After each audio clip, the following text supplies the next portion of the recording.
Good afternoon, ladies and gentlemen. Since it's already 3 p.m., I think we can start our seminar. Today, our guest is Dr. Magdalena Wozniak from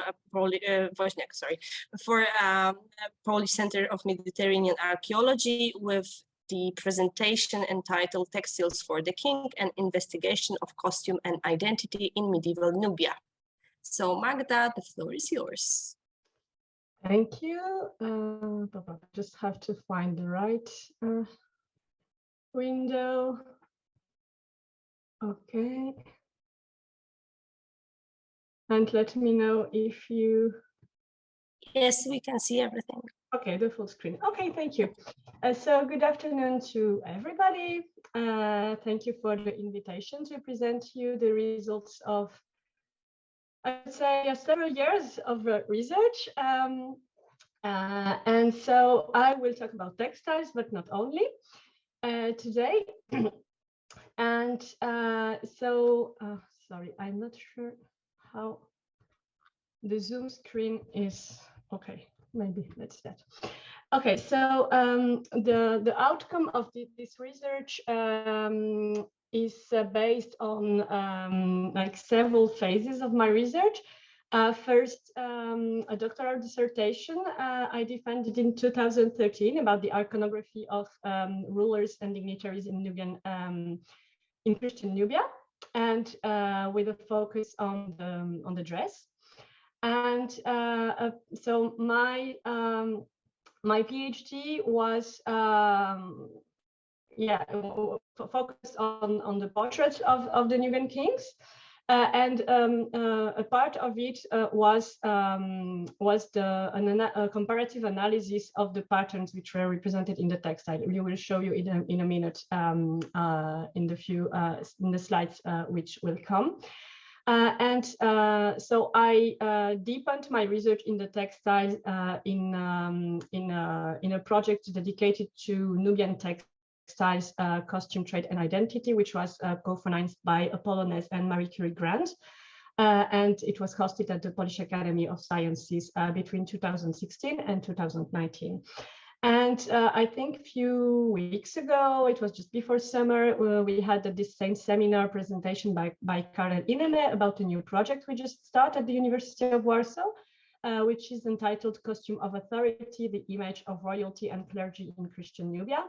So part of my reflection ideas presented in today's presentation will also draw on this collaboration. So very briefly, because I think most of you are quite familiar with medieval Nubia, but just in a very short points, what to know about this territory, which is located in northern Africa in the Middle Nile Valley. So this area was Christianized in mid-6th century. And at the moment of the arrival of two concurrent missions from the Byzantine Empire, the territory was divided into 3 kingdoms, so Nubadia, Makuria, and Alwa, you can see on the map. And an important event which took place almost a century after the Christianization period was a huge battle which took place at Oldongola. And on that time, Nubians, I mean, the armies of Nubadia and Makuria affronted the Egyptians. It was the time of the Arab conquest, and with this battle, the progression of the Arab conquest was stopped, and the Christian kingdoms could keep their independence as well as the Christian faith for the next centuries. And an important, so at the end of the battle, a treaty was signed, which is called in the literary sources the Pact, probably from the Greek Pacton. And it was a kind of a regulation, a set of regulations regarding traveling of goods and person between Nubia and Egypt. But an important point for us was also that Nubia committed to deliver a number of slaves annually to the Egyptians, who as a counterpart had also to give cereals, lentils, wine, oil, horses, and also textiles, which is an interesting information for us. Last but not least, for our understanding of this territory, sometime between the end of the 7th century and the first half of the 8th century, we know that Nobedia and Makuria merged into one kingdom. And since that time, we have only Makuria and Alwa. So all the paintings I'm going to present to you today and talk about today were produced in this united big kingdom of Makuria, and supposedly reflects the image of royal authority and its conception of that time. Regarding the distribution of the portraits, you see that there is more sites on the north, but this is somehow also related to the historiography of excavations in Nubia, because historically it started with the salvage campaign during the construction of the Aswan Dam. So that's why this territory on the north was more investigated. So the paintings are mostly located in Lower Nubia, but we have also some ensemble more in the south from Old Dongola and Banganarti. So the numbers you have in the brackets are the numeral numbers of the paintings from that site. So you see that on most of the site, there is only 1 or 2 paintings. And the most important numerically assemblages are the paintings from the Faras Cathedral and also from the Upper Church of Banganarti. And a very important thing to keep in mind is that the Banganarti paintings were discovered relatively recently, at the beginning of the year 2000, I think 1 or 2. So it's almost 20 years, which is a huge time now when I realized it 20 years ago. But during the almost 50 years that followed the discovery of the Faras paintings, Faras was the main set of paintings and was the reference site. So this is important to remember. Yeah, for this 700 years of Makurian history, we have quite a few paintings, because we have 40 mural paintings. So this is the data, sorry, also I have to acknowledge that these are the data from 2013 from my PhD. Since then, I know new paintings were discovered, namely mostly in Dongola, but they are not included in this analysis so far. So as I was saying, 40 mural paintings, but unfortunately not 40 portraits of kings. As you can see on that slide, they were kings, but also feminine figures, women, which bear the title of Mother of the King, and also some figures which were identified as not kings, but high dignitaries, such as epars. And I will come back to that topic a little bit later. So our corpus is really limited. And also what makes it difficult when we study the royal portraits is that most of them are derived from an inscription. So here you can see, for example, the portrait of Mother of the King Marta. She has an inscription giving her personal name as well as her title here. But all in all, we have 7 paintings which have an inscription, but not all the 7 bear a name and a legible title. Sometimes this is one or the 2 elements. So this makes our understanding of these portraits even more difficult. And as you can see, also the state of preservation of the paintings differs, is unequal from site to site. Okay, then I will now talk a little bit about the methodology, and I would say there were 2 main streams in approaching the study of these paintings. So of course, one school, if I may say, was a focus of the study of the research on the attributes. And by attributes, I mean mainly the crowns, the scepters, and any other object held on the head or in the hand. And this is astonishing, like for more than 50 years of research, when I started my PhD, there was only one paper published by Małgorzata Martens-Czarnecka, dated from 1983, which was dedicated to a brief study of the textiles, which are, in my opinion, one of the most striking visual feature, which is common to all these portraits. And it is also something important I must underline, that when you will hear me use this, I will describe this textile as pattern textiles. But by pattern textile, I mean a textile on which bears a decor on all its surface.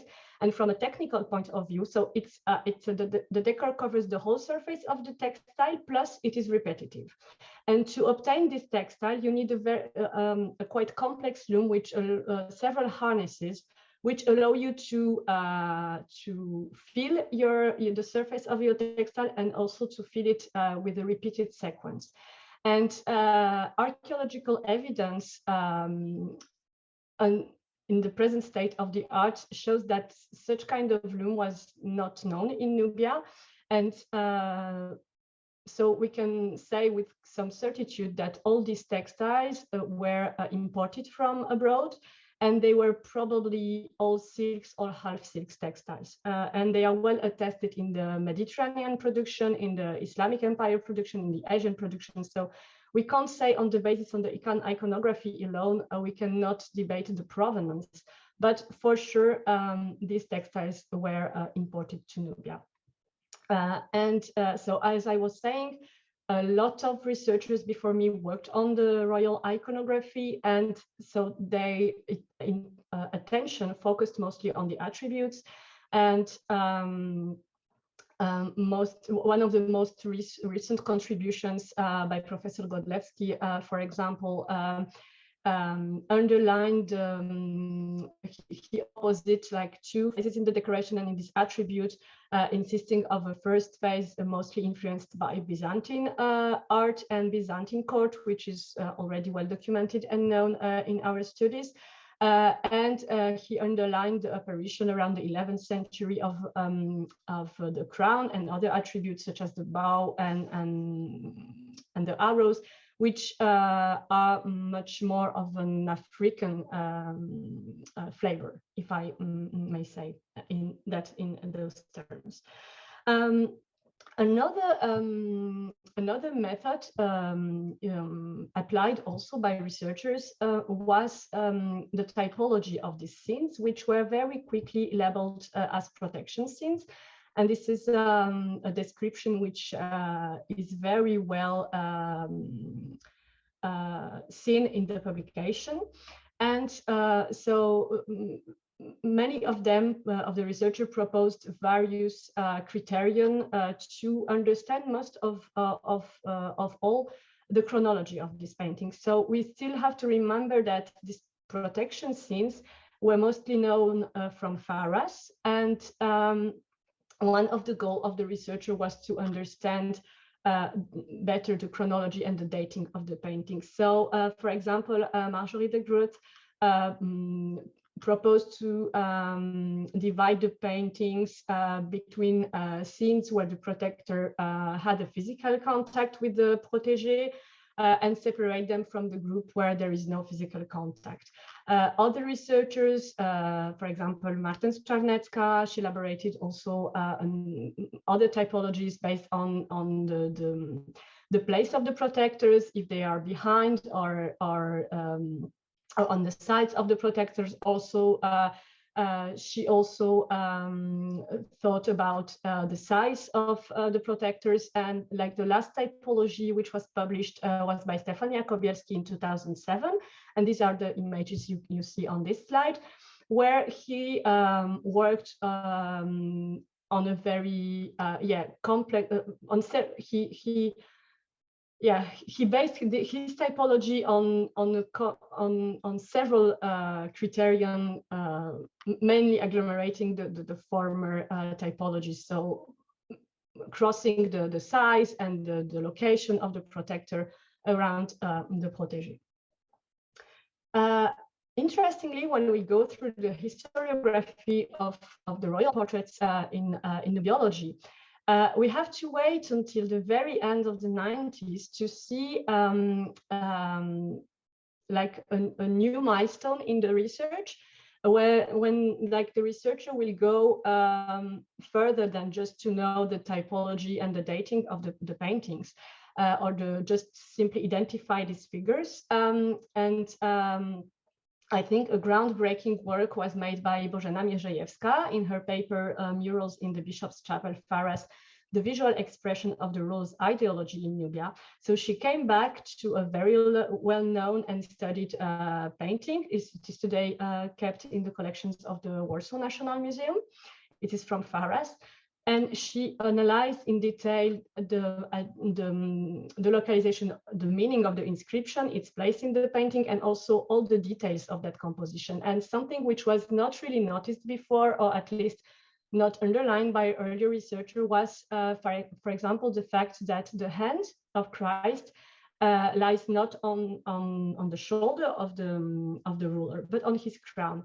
And she interpreted this composition not as a protection scene, but as the scene of a coronation, of the coronation of the king. And I think it was a groundbreaking analysis which opened the path to other researchers to come back to these paintings and see how much, in fact, they were not only how we can perhaps relate those portraits to historical events. Also, a few years ago, Dobrowna-Zielińska published a very important paper also where she decodes a very, I would say, typically Nubian conception of the monarchy, where the sovereign is legitimized also by this matrilinear line of succession. She very well demonstrated this filiation between Saint Anne and the Virgin Mary and the mother of the king. So we see that now we are in a phase where we tend more and more to understand the meaning, ideological meaning of what these images attest on. And also what was, I think, interesting and which was also important for our understanding of this painting is that the researchers also understood that the decor was not hazardous in this building. So of course we were already somehow we had this idea that there were probably an iconography, a liturgical program in the decor, and I think it was very well studied and demonstrated by Dobrowna-Zielińska. But also thanks to the paper of Mierzejewska and the other works which were done, we also become aware that there was also a kind of political program which was displayed in the church decoration, which is really important. And I think this is something what also Dobrowna very well showed in her dissertation, that these paintings also communicated not only in the vertical way in the composition, but also on a horizontal axis between them. So this is also something which gives them a much more layers of meaning, if I may say. So coming back to to my dissertation. So being aware of all that what was done before me, I decided that if I have to study these paintings, the first criterion I assessed to consider them as royal portraits was to take into account all those representations where the king or like this historical figure, but I am talking only about like not about ecclesiastical dignitaries. Karel already presented to you his research on that topic. So I consider only like monarchs and state dignitaries, let's say, not church dignitaries. So my main criterion was that this historical figure has to be placed in the middle and the foreground of the composition, because it means that this person, this figure represented in the painting, was the main object which the painter wanted to represent, and our the way we look at this composition, like focus, our eyes become focused on that main central figure. So this was my criterion. So this plus the pattern textiles I will develop a little bit in a moment. So as you can see here, I came to a type of 5 types of composition where the S is for sovereign. So the rule can be represented alone or with 1 accompanying person, with 2, and in that case, usually there is 1 protector or accompanying person of each side of him. The case where we have the ruler plus 3 persons is usually one of the, there is a group of 2 persons, which is the Virgin Mary plus the child, which counts as a separate figure plus another figure. And what we have is also this category where the king or this figure is represented with more than 3 persons. And usually this is what I call the apse portrait. And the king is then represented with the main protector, which can be the Virgin Mary, as we have in Pharas, or an archangel, as we have in Old Dongola and Banganarti. And he is usually surrounded by the apostles. Probably in the present state of knowledge, the prototype of this scene was, today the most ancient attestation is from Pharas. We don't know where it was elaborated first, but this might be a possibility.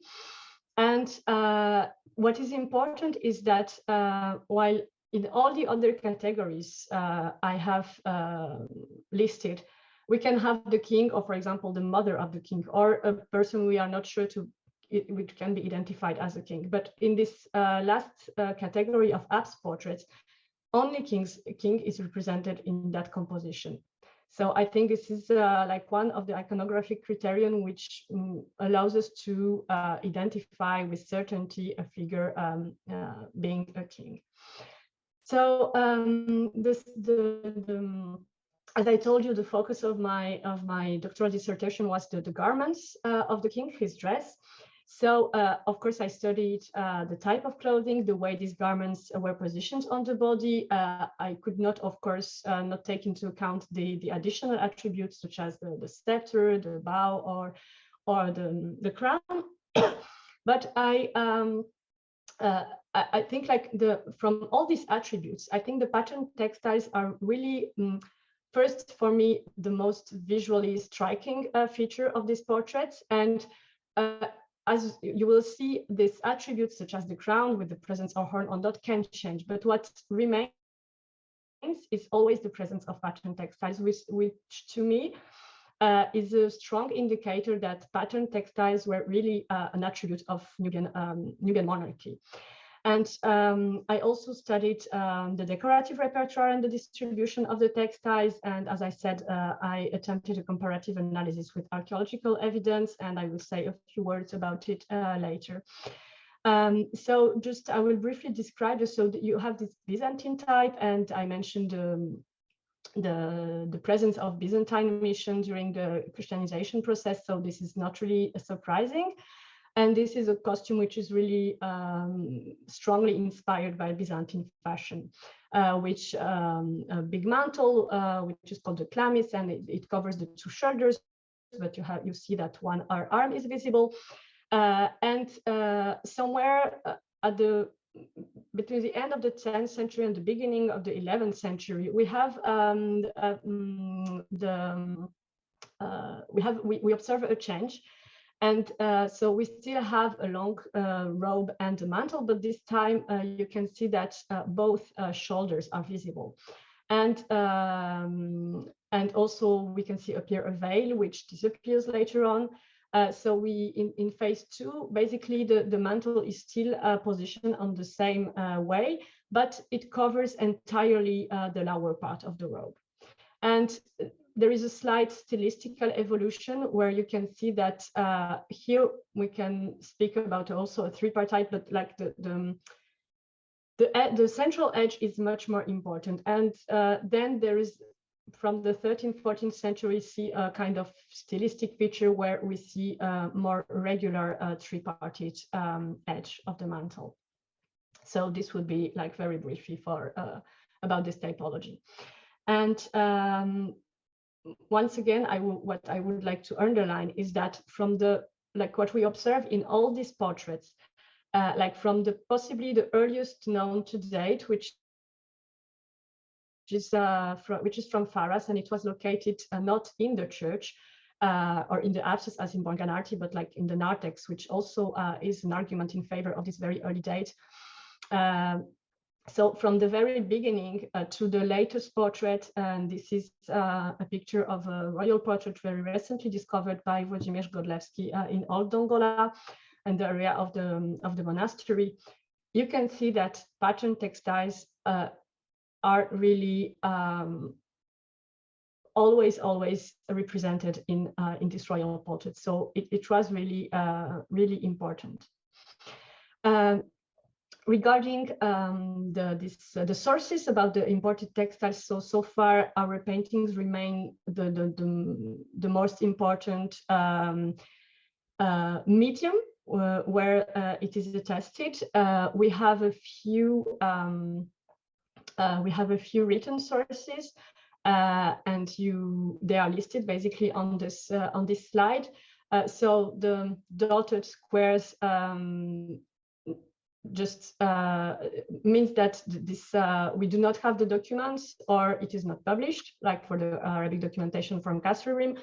And like the other very few mentions we have are really like, or the word textile is mentioned, or for example in the description of the Bakht Treaty by Al-Uswani, which is quoted much more later by Makrizi in the 14th century, we have a short description, but we have the production name of the workshop, so we know that some for example textile were produced in the Delta, or we have the mention of the fibers, so we know there were linen or silk fabrics, but never we have a description of the decor. So the sources are really limited. They just attest that textiles were brought by diplomatic or way or by trade, but we do not know anything about the way they look like. And the problem on the other side with the archaeological evidence is that we have very, very few elite burials which were explored so far, at least which were identified as elite burials, and so half of them are burials of bishops, so they do not fall in our category. And the very few fragments which were discovered in Nubia, well, they are very limited, and again, they attest only from imports of the 14th, 15th century, 13th, 14th, 15th century. And they do not reflect the whole decorative repertoire which is represented in the paintings. So I will now, so once I gave you this overview of the iconography and the royal portraits and the costume, I would like to discuss with you some, let's say, anomalies which I have detected when I applied my typology, my methodological approach, because I think these anomalies are very thought-provoking and invite us to go further in our study and understanding of clothing as a marker, visual marker of identity and of the kings of Makuria.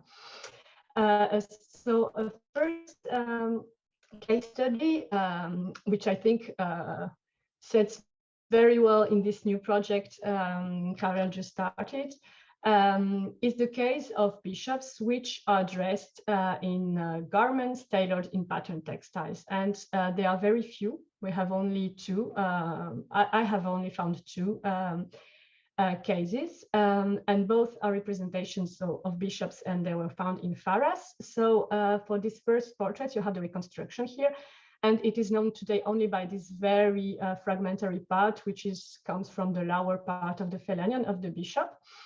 And thanks to this very good quality picture, you can see that it was, so here the pattern was not just an eagle, but a two-headed eagle. So I'm sorry, I'm not excellent draftswoman, but the idea was just to give you an idea of the display of this pattern, not to be really exact. So the composition was like quadrilobed medallions interlaced with eagles, and in between we have these two-headed eagles. And there is a very close composition from the same period, also from Banganarti. This one comes from Chapel 3. And you can see again these quadrilobed medallions. They are interlaced with eagles with spreaded wings. But this time, instead of a two-headed eagles, we have just small birds represented on both sides of a vegetal, which is a very common also decorative pattern in textile production of that time. But you see that here we are Faras and Banganarti. In one case, we have a bishop, and another, for sure, this is a portrait of a king. And another case, perhaps less striking, but still very interesting, and I'm sorry it is not really visible, but Małgorzata Martens-Czarnecka published a very good drawing of it. She had the opportunity to study these paintings from a much closer, I think, view than us today.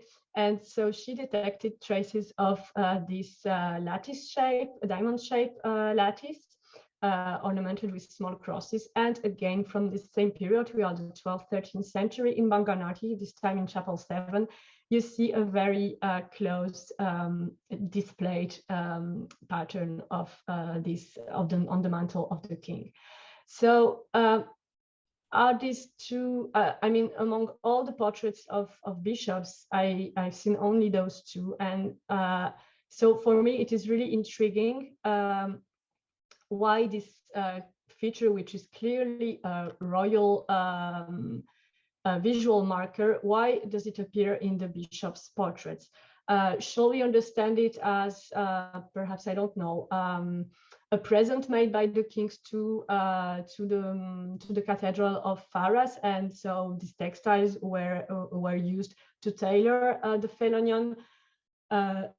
Should we perhaps propose that these two bishops were somehow related to the royal family? I have no clear answer, but I think it opens several possibilities, and I think that the presence of this pattern textiles in their clothing was not just a hazard or just an aesthetic choice. It really has to have a deeper meaning. Another, this time very like a bigger and more complex dossier is this question of the horned headgear.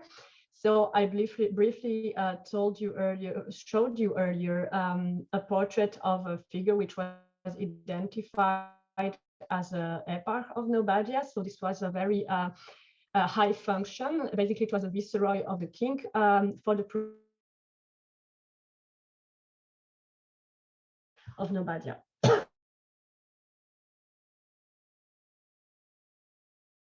Indicates it was a well accepted fact that the viceroy of Nobadia, so this eparch, wore a horn headgear.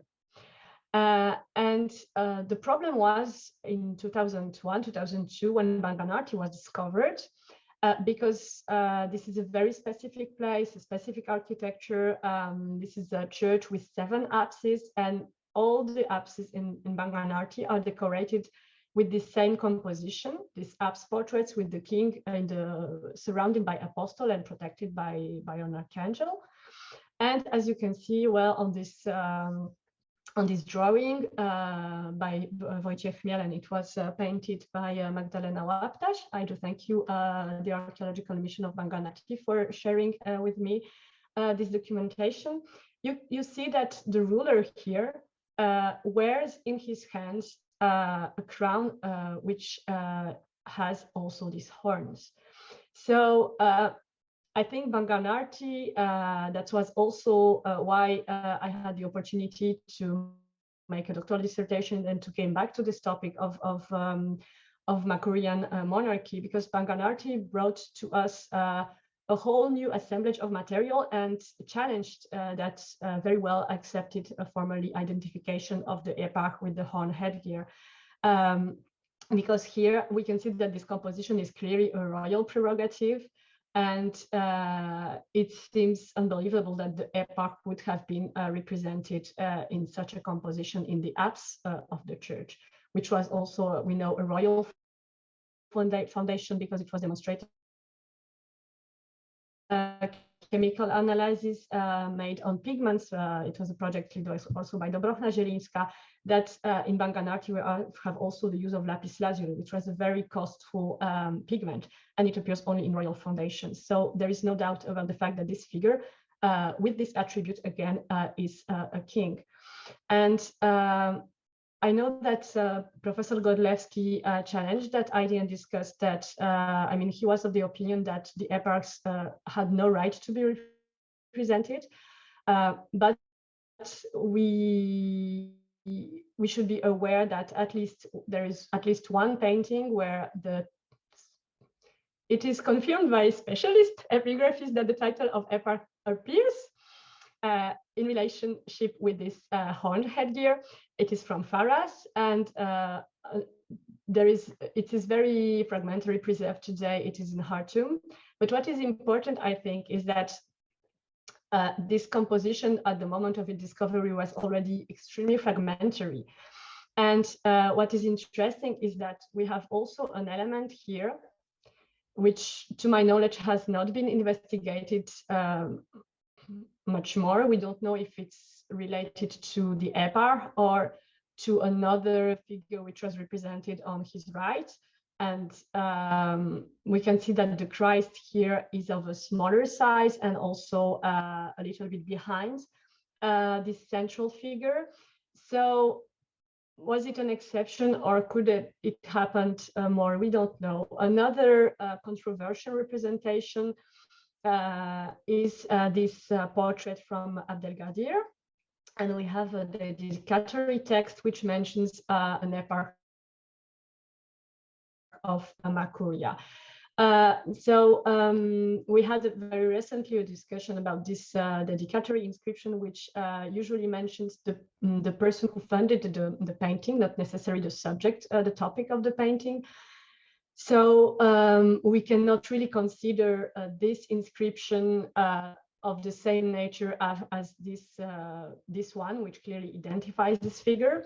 Also, another interesting fact, which perhaps could be taken into account, and then like in this argumentation, we can see that, so this is the representation of Marikuda in situ, and you can see that there was this very huge portrait clearly here of a sovereign protected by Christ. And if you can see on the plan, so the black and white representation, so this picture is here. It was in front of the apse of the church, and Marikuda is located here on the side. But again, in front of Marikuda, we had the representation of Majestas Domini. So if we come back to this horizontal reading of the paintings and the way they communicated in the church space, we cannot exclude that this is also a royal representation and then not one of the eparch. And another striking, I think, feature, which for me makes really this identification difficult, is that this painting, the drawing is made by Dobrowna-Zielińska, and this mural is not presented in the gallery today in Khartoum. So I know it only by this publication I showed you just in the slide before, and the Dobrowna drawing. But you can see, thanks to small details, that the pattern is really the same in both representations. So again, should we consider that this figure was an eparch and it was a kind of, he received a privilege to be represented near the king, or was it just another portrait of the king in the same church? There are a lot of questions unanswered, which needs to be solved. Another point I would also like to present you is about the how much we can expect these painted portraits are the reflection of the royal clothing, and just to remind you, we have here in our typology of the Nubian costume to be. This one is from Banganart. It's also what it is in Faras, or here again, it's in Old Dongola. And as I said earlier, we have very few elite burials. And one assemblage which is really well furnished, and to my knowledge, the most furnished and most rich in terms of textiles, which is known today, is an ensemble of crypt burials from Church 4 in Jebel Ada. And so Jebel Ada is today under the water of the Nasser Lake, so we can't get back there. It was investigated, so it's located here, and it was investigated in the 60s by a mission of the American Research Center in Cairo, led by Nicolas Millet.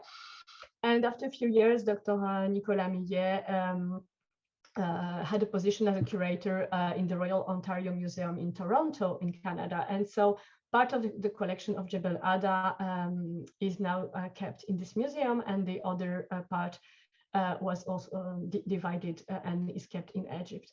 And so I had the opportunity to see the material in Toronto, and I started also localization of the textiles which were in Egypt. And I hope it is also something we can achieve during the present project, to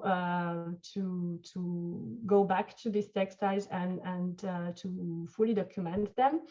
But just to give you a snapshot, I would say, of the richness of this tomb. So these are garments which were discovered in a tomb of a dignitary called Gapoyapa. We do not know his title nor his function. And so the pants are kept in Toronto, as well as the shoes. And the coat is today exhibited in the collections of the Nubia Museum in Aswan.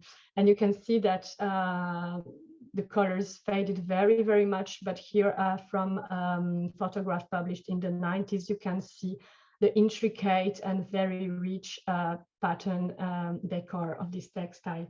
And if we go to this reconstruction of Gapoyapa clothing by draughtswoman of Millet Mission, you can see that this dress is really very different from what we see in the official imagery of the monarchy.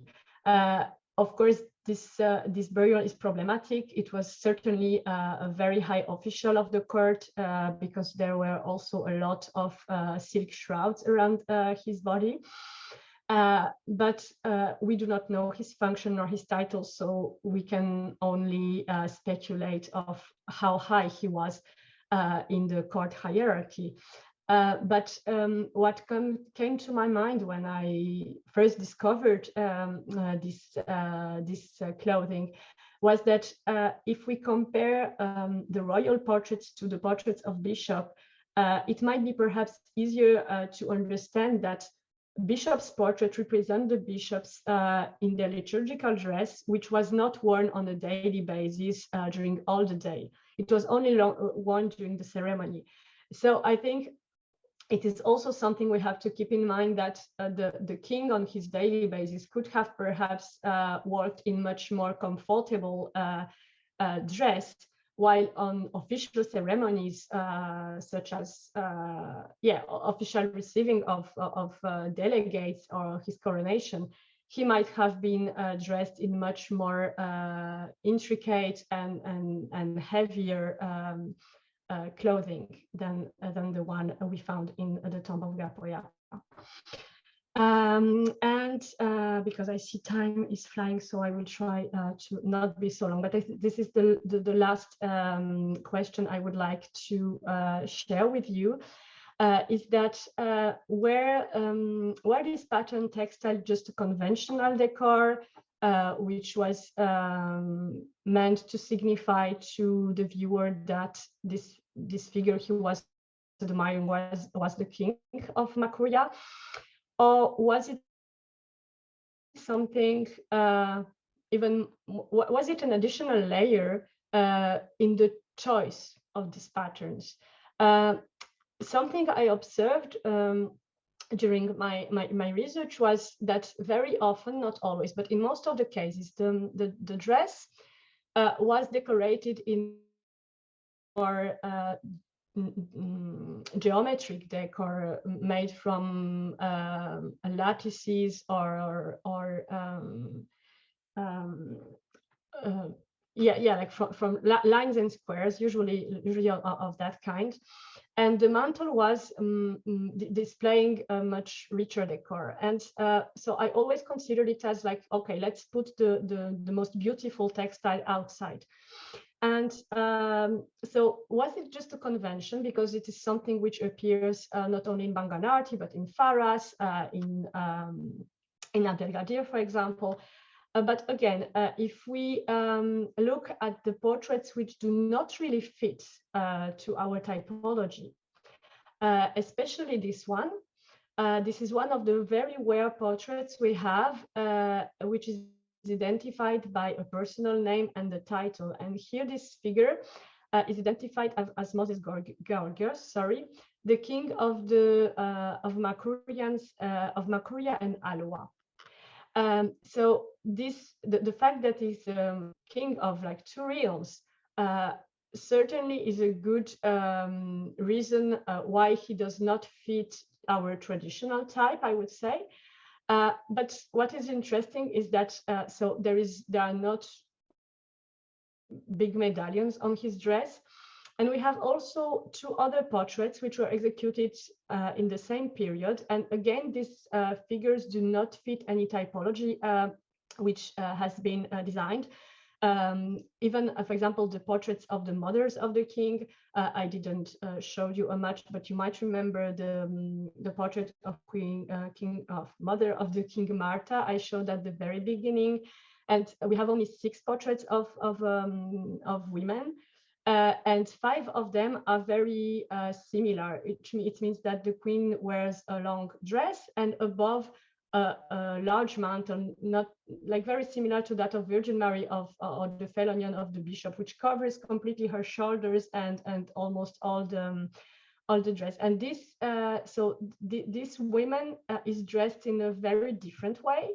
And again, we do not see any medallions again for this figure. And it's not like the painter could not paint medallions, because there were a lot of other, there were quite much more earlier portraits of kings dressed in clothes ornamented with these big medallions. So it was there, but it was not used. And so should we understood that the choice of this pattern was not just to show there were luxurious textiles, but that the pattern was chosen for other meaningful purposes? I don't know. Perhaps I want to go too far, but I think this question still deserves to be posed. And of course, I do not have any answer for that. But I think it's perhaps in this present project, this is also something we can investigate it to see how far in these small details we can detect a meaning.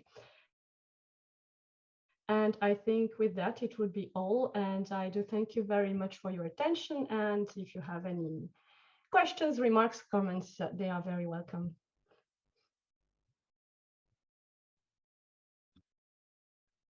Thank you very much for your contribution, which was extremely illuminating. So now I think it's a good time to discuss if any of us is not too stupefied with this huge amount of data. So are there any questions? I think Daniel has one. Yes, Daniel, go ahead. Daniel, are you here? Is it your hand?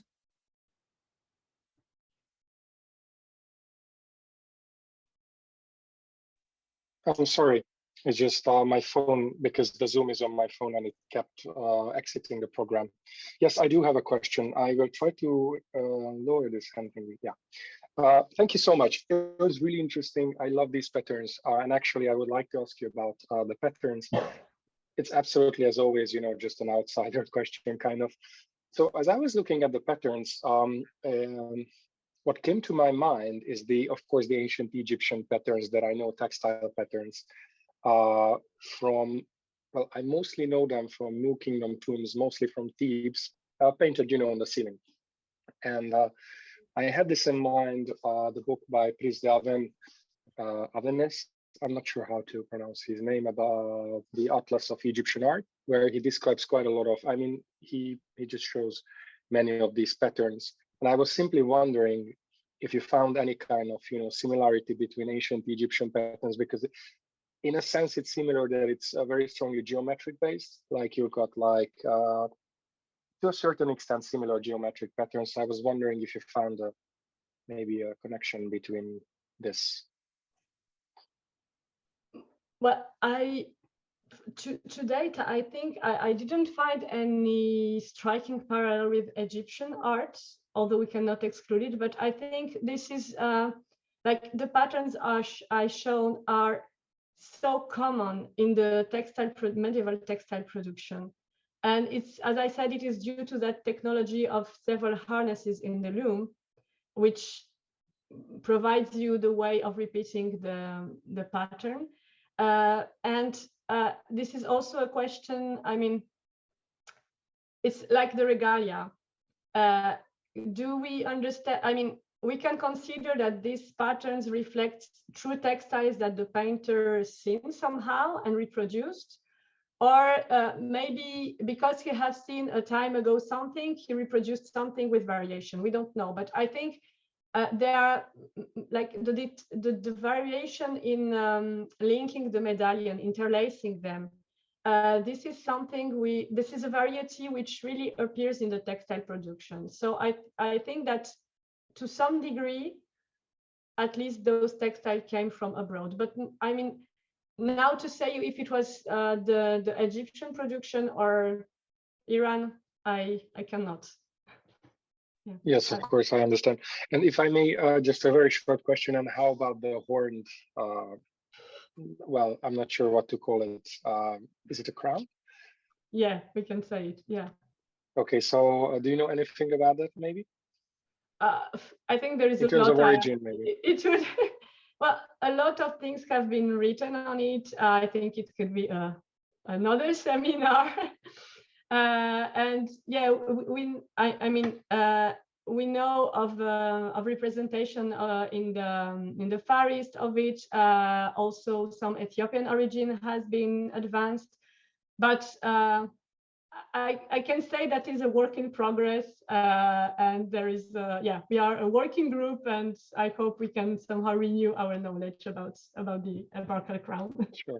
Sure, super. Thank you very much. That's all from me. Thank you. As for the pattern on the dresses, actually there is a very close analogy in the Egyptian art, and a quite important one, because the dress, the robe used by kings during the Jubilee, during the Set Festival, on some representations has exactly the same pattern of diamonds with small circles inside each of them. And moreover, there is even actual robe preserved, found in the tomb of Tutankhamun, where the circles are small metal discs. So yeah. it looks exactly like that, but on the other hand, the robe of this type seems not to have been used after the New Kingdom, or at least there is no evidence of it. So it would be an analogy quite distant in time, but not in importance and in in pattern itself. Yeah, so thank you very much. Yeah. So I am aware it's also a pattern which appears in papyri decorating mummies, if I'm correct, in much later periods. But I think like this is also a pattern which is very often on pottery, and we have it also in Nubia. But I think like our time distance here is so big that I wouldn't allow myself to do direct comparisons. That's why. But I think it's a pattern which is also common to many civilizations. It's like there are other patterns which appear also in pottery, like the zigzag, and so this is something certainly in it, but I would be very, very careful, and I would not allow myself to do some direct comparisons. Yeah. Definitely. Actually, it's one of the easiest patterns you can use when you want to decorate something. But on the other hand, I wonder how people would perceive such a pattern. Is it anything special in it?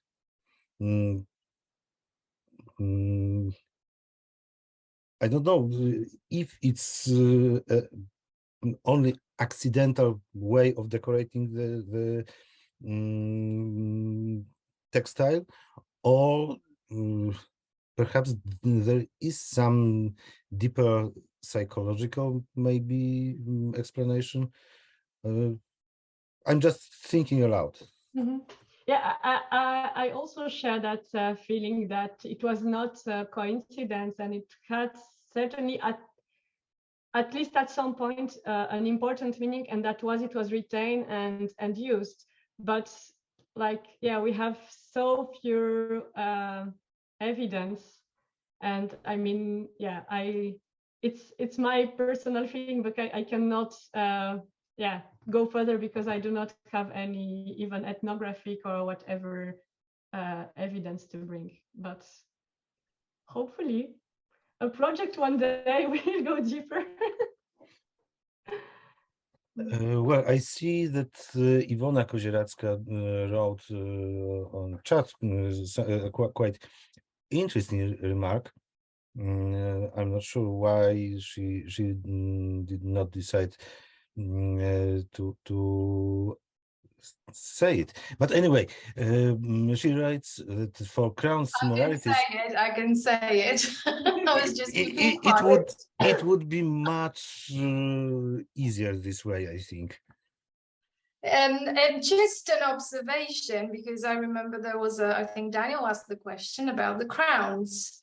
Of course, the crowns have been studied to some extent, but just quickly looking at the design of the crowns, if you're looking for similarities, I would look at the balana and stool crowns because they are fairly similar in design. Of course, some details would be different, but one element, for example, remains this, which is a crescent, and it is present in both balana stool crowns and also in the Brahma's got something to add to it. So it's worth looking at. Magda will, of course, agree. We had this observation already, and you can look a step backward because often, and we know that this is something different than in Egypt. There are lovely representations of lions standing on crescents that grabbed my attention, and it's definitely a part of our study, how to define, although we don't have text, so we don't know how to understand these symbols, and if we can link them with royal ideology. But definitely, yeah, and there's also research we need to push further, is also because we are talking about bull horns, so also all the importance of animals and animal husbandry in this civilization. I think it's not either a coincidence that they choose the moon or the horns as symbols of authority. So yeah, there is a lot of things to investigate there. The horns in particular, you know, their representation in Nubian culture has got a very long tradition going back in centuries and millennia, quite frankly. So a group, for example. So, even in Neolithic times, I had classes for our students today, and I was paying their attention to Bukrania in Neolithic tombs. So, yeah, of course. As in ancient Egypt, actually, where horns are omnipresent, which leads us to another question: whether the horns are cows' horns or bull's horns. Bull's horns. Is it possible to distinguish between them? I think so.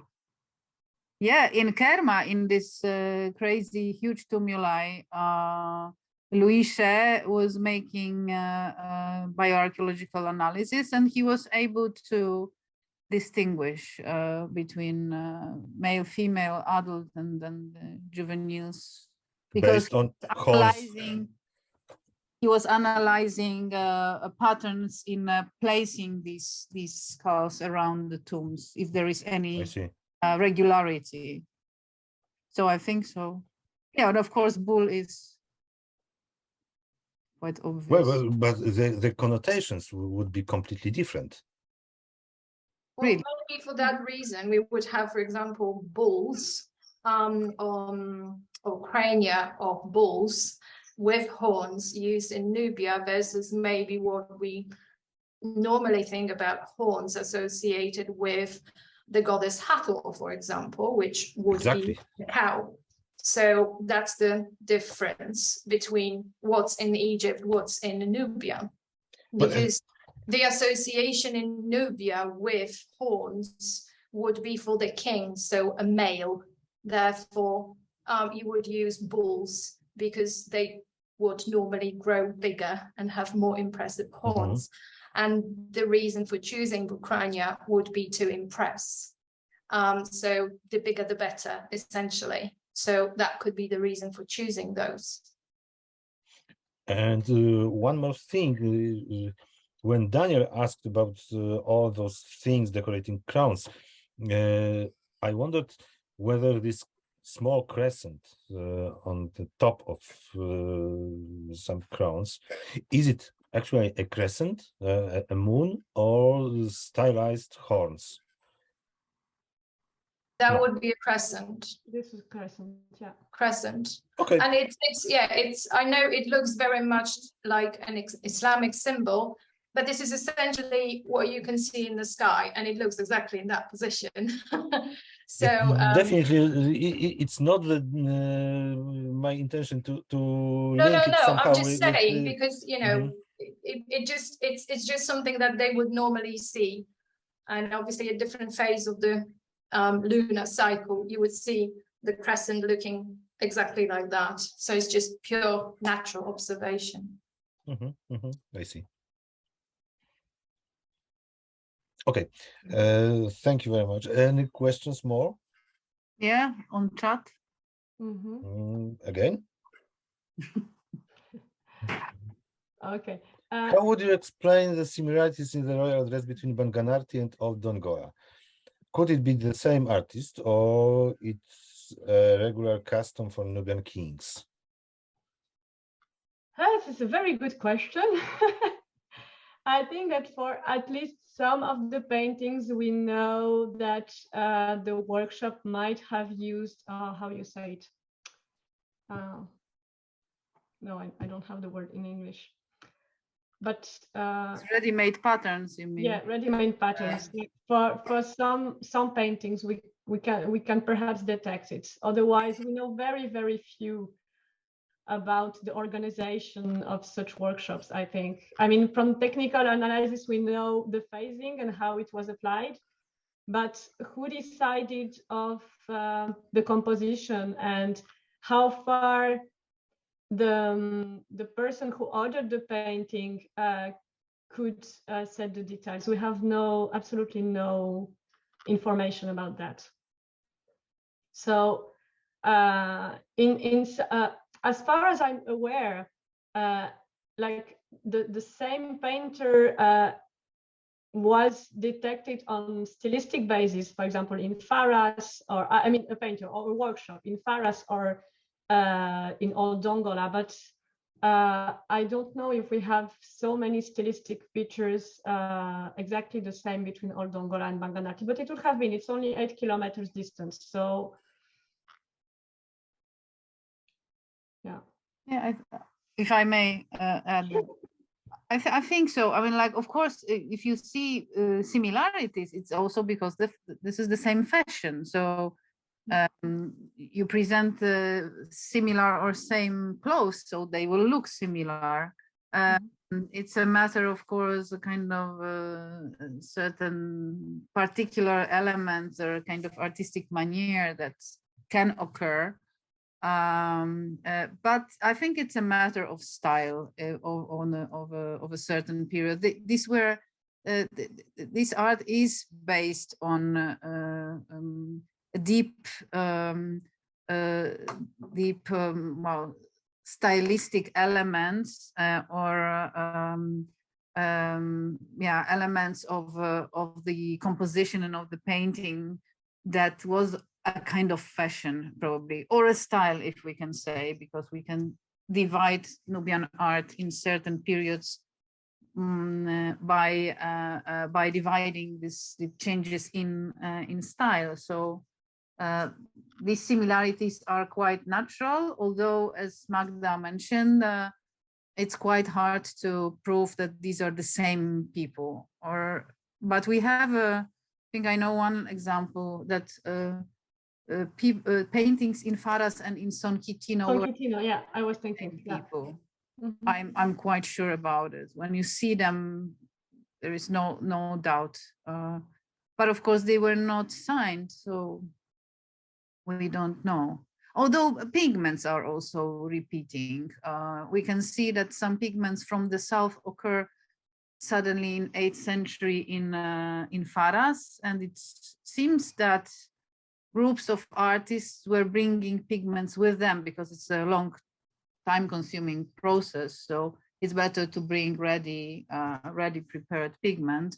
So by that we can suppose that early paintings in Faras were made by people who came from the south because they have southern minerals. Yeah. One more question. Are there any other sources that would be useful for the study of garments? By which I mean any textual mentions of the dresses and so on? No, we have only what I showed you, very, very few, and it's very laconic mentions like, and textile garments or textile presents were brought, and that's it. We do not have, no. Without any specific names or so to say technical terms, nothing. No, yeah, all these are names that indicate a provenance, but we cannot link any archaeological textile with a specific workshop, or they mention the fiber, which does not tell you anything about the decor or the color. Yeah, definitely. No, so that's, yeah. Okay. Anyone else? Apparently not. So I think we all will have a lot of things to think about. For today, thank you very much. It was a pleasure to have you here and to listen to this magnificent lecture. So now enjoy your evening or afternoon, whatever it is, and see you at the next seminar, inshallah. Thank you very much. Good afternoon. Thank you. Goodbye. Bye. Bye. Bye. Bye. Bye. Bye. Bye. Bye.